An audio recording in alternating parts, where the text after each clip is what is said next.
news update तौजरके Manipur थेंगनरिबा लान असिना मरम ओइरगा Assam यावना अवांग नोंपोकि state सिंगदा अचौबा साफु अमा पीरे हाइना असमगी चीफ मिनिस्टर हेमंत बिस्वा शर्माना फोंदोरगली ZUF अमदी NSM IM अनिगी मरक्ता अकनबा मओंगदा खुथोंनख्रे ngarang ayuk pung 9 makarom taba matamda Nonne district ki manung sanna leiba Sangji village da ZUF amadi NSN IM ani gi marakta akanba moong da khut thongna riba asi khudakta lepnaba rongmai naga council Manipur na thadorokpa seron amana khangalagli seron asina makha taraduna hai nakan ani gi marakta khut thongna bada nupi angang amadi khunja sing mayumdagi mapan thukpa ngamdre haina seron asina makha tari Laimakongda army camp dagi thiba khangdana mangkhiba loitang khunau dagi Laisram Kamal Babu gi matangda JC amadi minister Haikam Diggoga loinana ngasi si minister N Biren Singha unaraga wari sanakhibaga loinana JC gi maikai dagi su memorandum ama pisinkhre Malem gi kaithenda lupa lakh Sahunga marfu oigadaba mitha vitamin Mizoram dagi fagatkhre Mizoram police CID amadi special narcotic SP staff apunba combined team amana Aizon Zemabuk Bureau dagi operation chathabada Zokhadar dagi Scorpion tungduna lakpa Myanmaris macha amana Gari asigi manungda losinduna puramba malemgi kaithenda saurangna lupa lakh sahunga marfu oigadaba methavitamin lising kunga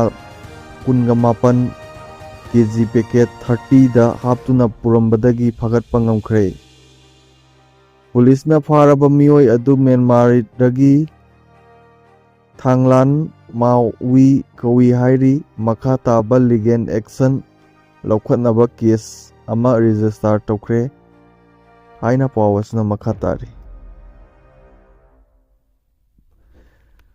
Chief Minister N Biren Singh Resign Tou Haina Mizoram gi MNF political party na demand tawrakre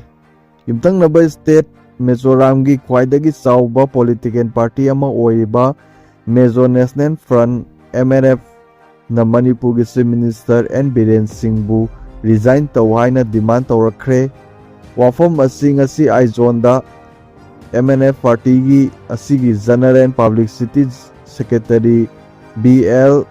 Krosne Jovana Paumi Singa unabada phongdokhi